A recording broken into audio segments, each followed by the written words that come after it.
Good evening, Commissioners. Can everyone hear me okay? For the record, I am Brian DeLiesel, Vice President of Marketing for Miller Communications. I'm sorry, Vice President of Miller Marketing and Communications. Also serve as the President of the Property Owners Association. I do have quite a few smaller updates for you this evening related to the development, but I want to go a little bit off script and just respond to a couple things that have been mentioned this evening. First off, Ms. Doonan, I believe, I just wanted to say that we're in this together when it comes to finding engagement among residents to participate in POAs, HOAs, condo associations. It is a difficult task. As president of the Property Owners Association, I can tell you that in this position for 4 years now and been serving on the project for a number of years, it is very challenging to find people willing to get involved in the community and to work on the governance of the community.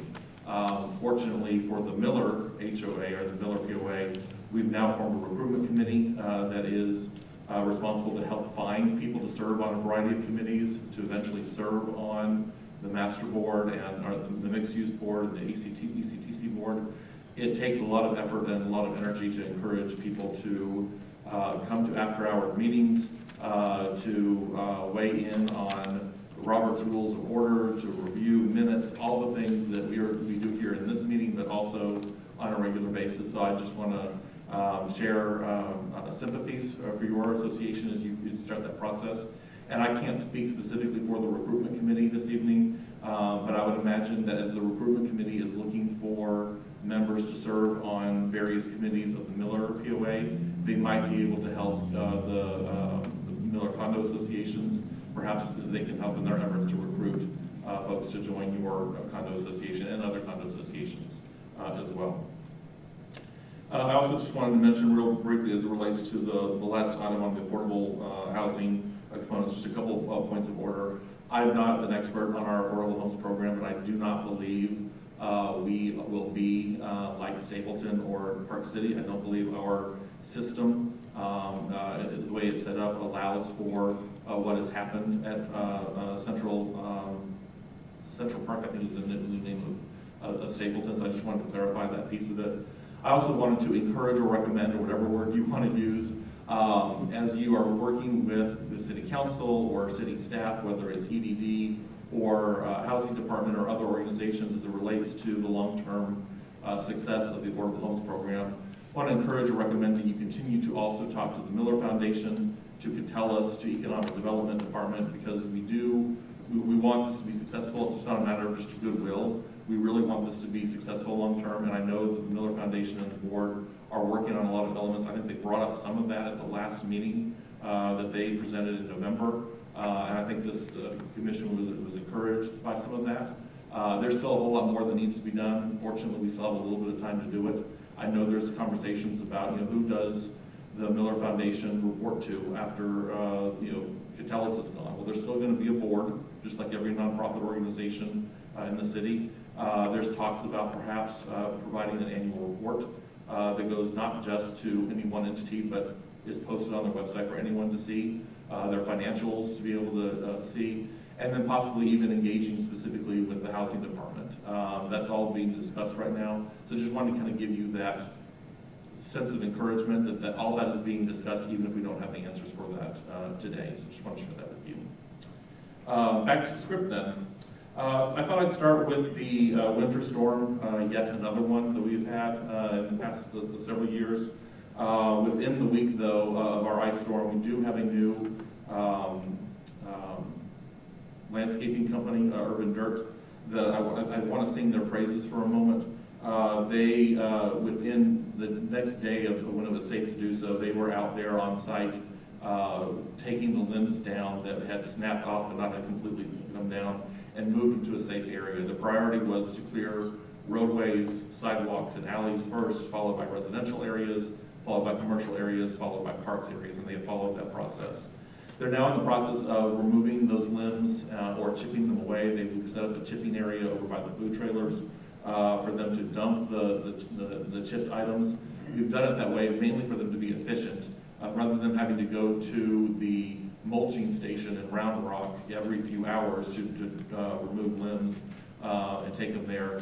They're able to dump them temporarily for a couple of weeks at Miller and then take them all at once, especially after so many people are standing in line at this location to be able to remove their limbs. All that will be turned into mulch at some point, so we are being very sustainable with this effort as well. And so hopefully by the end of this week, early part of next, all of the limbs should be removed from Miller. So very pleased to report that. We also have not had any insurance claims from row homes as a result of this ice storm, which we're also happy to report. Obviously, if there is one, we certainly will respond to that quickly, but there haven't been any, knock on wood. As we're talking about the POA, I also just wanted to share that with you, because I know this commission has been interested in having more representation from the Master Board. Last week, the Mixed Use Board, which includes Commissioner Sokolik, nominated a few people to join the Master Board of the Miller POA, and those two were elected. The first is Joe Denton, who is an elected Mixed Use Sub-Association board member. He also has served for a long time on the Landscape Committee. And then Karen Sharp, who has served on our transition as the chair of the Transition Committee since it was enacted a few years back. Those two were the ones that are selected to the Master Board. As part of the transition, this is the first time property owners have joined the Master Board. And the board is made up of 7 members. So now 5 are Catellus employees with me as president and serving as the declarant with the 2 residents, which is before the covenants required us to do so, but we heard what the community had to say and we wanted to honor that where we could.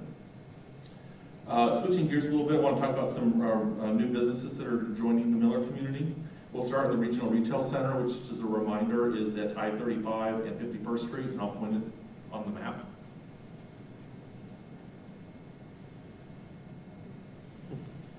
The northeast quadrant of the pork chop.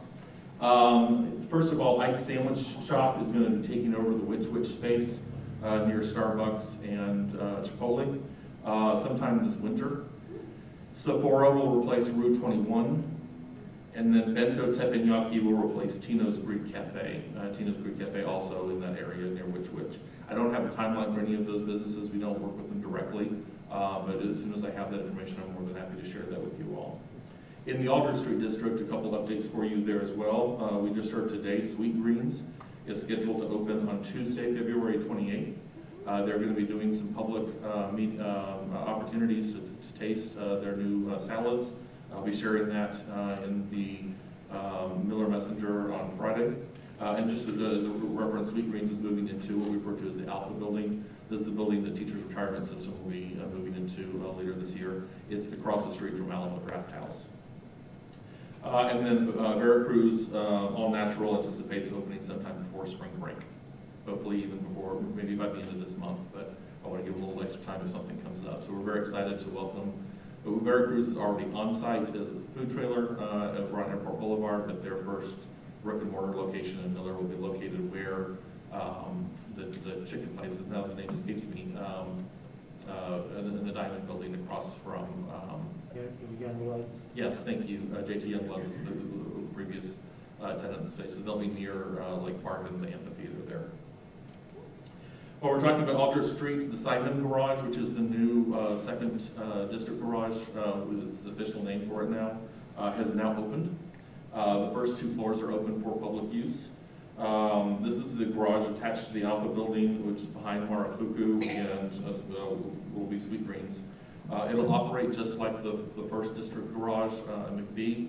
So $2 an hour unless you get validated by any of the participating businesses, and it's any of the participating businesses. So if you're parking in that Simon Garage and you happen to go to Colleen's Kitchen or Alamo Draft House or someplace across the street, those people, those rest businesses will honor the parking validation. Vice versa, if you park in the McBee Garage, which is the existing garage, and then you go eat over at Marafuku or Sweet Greens, those businesses will honor the parking there as well.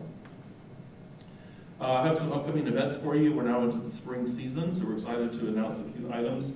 St. Practice Day, which is the event that takes place before St. Patrick's Day. That'll be on Saturday, March 11th at B.D. Riley's. They will have soccer match viewing in the morning and then live music beginning at 1 p.m. St. Patrick's Day is Friday, March 17th. BD rallies will open at 10 a.m. for that event, and 11 a.m. to 9 p.m. Will be live music, Irish music. KUTX Rock the Park is coming back again. We're very excited to have them. They will be here on Fridays, March 24th, April 21st, May 5th, and June 2nd. We do anticipate also a fall series, but this is the spring dates that we have scheduled, unless of course there's rain, and there'll be rain dates associated with those. The Water Lantern Festival is coming back again on Saturday, March 25th. They'll be using part of the hangar as well as launching the beautiful lanterns that people decorate into Lake Park, or into the lake at Lake Park. And then Honk ATX is returning yet again, which we're super excited about. It's a weekend-long event, but they will be in Miller pretty much all day on Saturday, April 1st. I just got news yesterday, and this is kind of breaking news that will be reported, I think, in a news release tomorrow by Capital Metro. But they called yesterday to inform us that due to some supply chain issues, as well as finding locations for the electric charging stations for their electric vehicles, they're going to be delaying the Metro Rapid service of the two lines that will serve Miller. So originally we're planned to open those lines in Q3 of this year. They're now pushing it back to 2025. And just a reminder, those two lines, one is the Expo Center line that goes from the Expo Center in Colony Park through Miller, down Berkman Drive, and over to UT in downtown. The other one is starts at Miller, goes through East Austin, and ends at the Goodnight Ranch in Southeast Austin with a connection to eventually be the blue line that goes to Airport Boulevard. As far as I know, the buses that are continuing to serve Miller will continue to do so. And as I mentioned, a news release will come out with more information on that tomorrow, but since we were here this evening, I wanted to share that news with you. And last but not least, some area residents received a public notice from Development Services Department regarding a site plan that's been filed for approving the process to extend Miller's Trails system in the northeast part of the development. And again, I'll point that out on the map.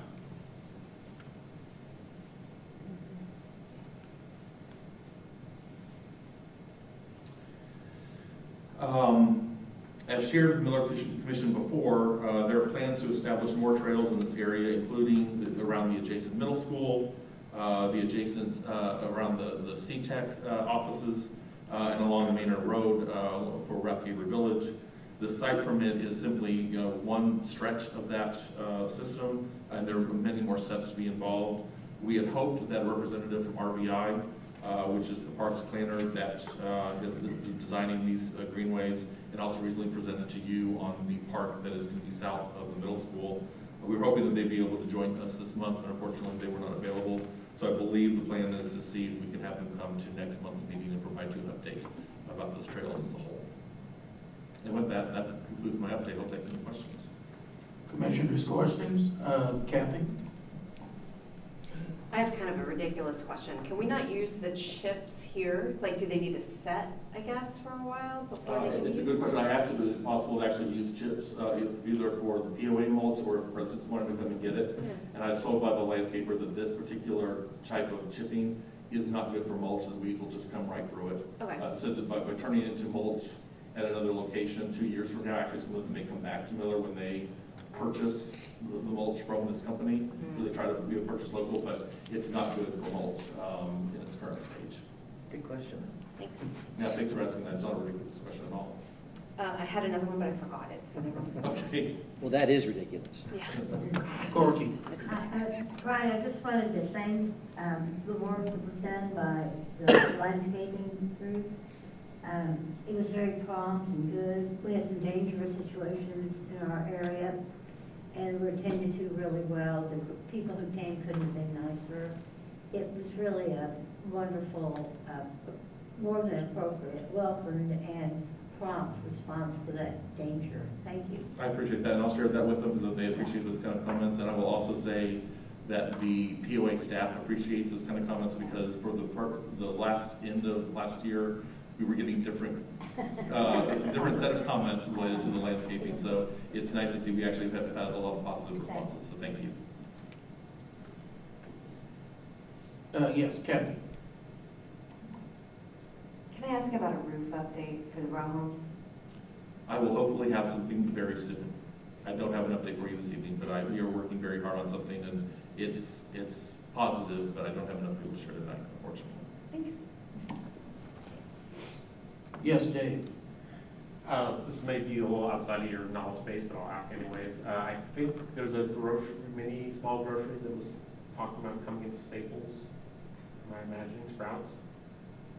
I have heard that rumor as well. But I actually heard that rumor about 3 years ago, well before Staples was thinking about closing, and I have not heard any updates on there. I will also tell you, I've heard a rumor recently of Whole Foods Market coming to Miller, and I did verify that today that that's not the plan. There are no plans for Whole Foods to come. And I'll remind you, and some of these commissioners may be aware of this, that HEB has a deal with their lease that we cannot put within the 700 acres of Miller a grocer that is more than 20,000 square feet. That's part of the lease. So Whole Foods is on 51st. That doesn't count. Well, Thank you. Appreciate it. I don't believe anything is happening with any Whole Foods around Miller at the moment.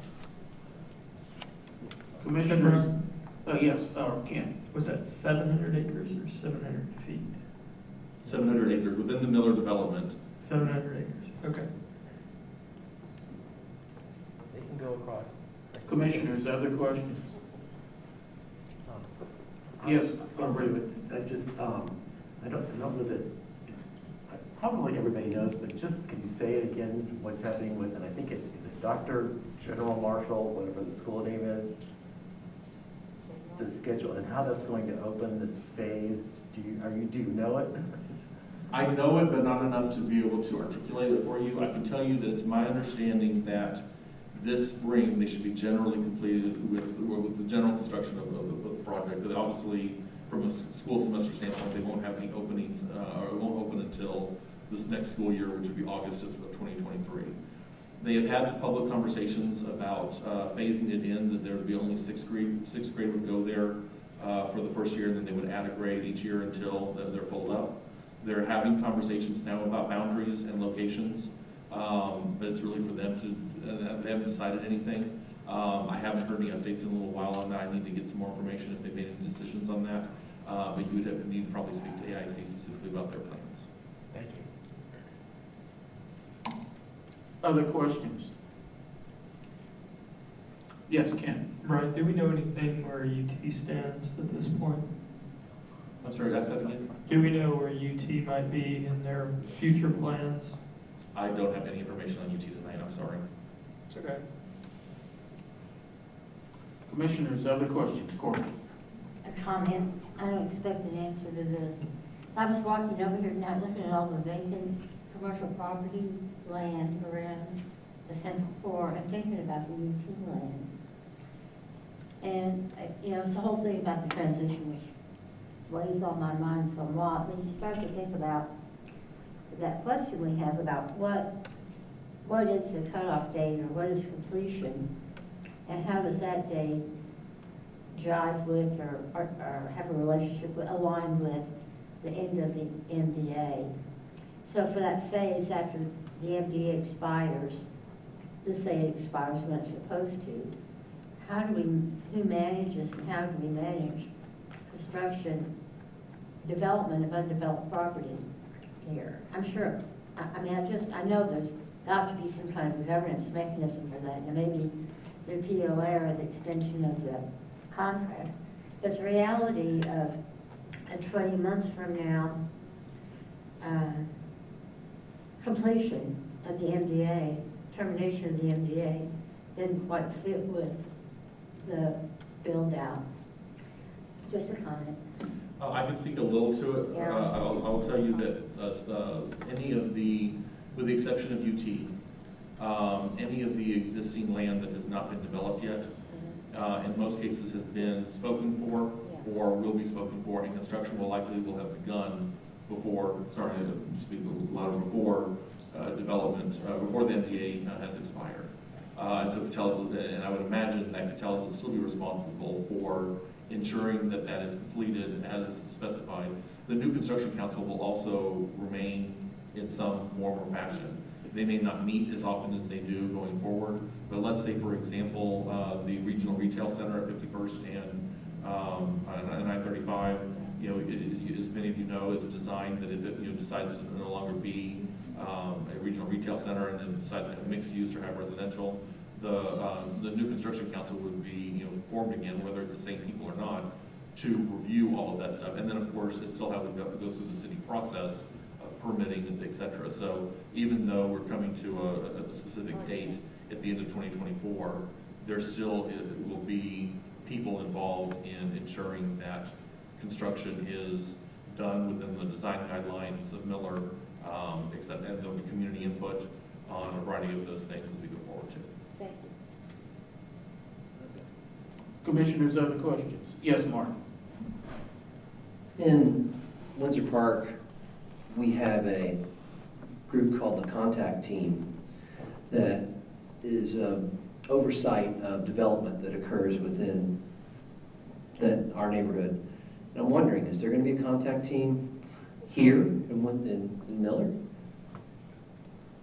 Rick, I think that's one of the transition issues, isn't it? There is an ordinance in place that when this commission goes away, Miller will get a contact team. So that's in place, and the city knows about it, and so that should happen. Whether or not the Miller residents want it to, I think should be a discussion that they hold in the next 2 years, less than 2 years. But they will get one. If they don't do anything, they'll get one. And I'll just add that whether it's codified or not, I don't know the answer to this, but the Property Owners Association still remains, and the POA will be the master board will be property owners, whether it's commercial and residential, and they will be notified of activity going on in and around the community, so they may serve as a de facto contact team. And I believe, and I'm not, again, an expert on city and how all the governance works, but if the Miller Neighborhood Association also remains, it is not, you know, merged with the POA or it stays independent, I believe as a neighborhood association, they also would receive that sort of information. Commissioners, any other questions for Brian? Thank you. Is anyone signed up to testify on this topic? I mean, no. Well, Brian, thank you very much for this month's update. Thank you. All right. Commissioners, we've already talked about a couple of items that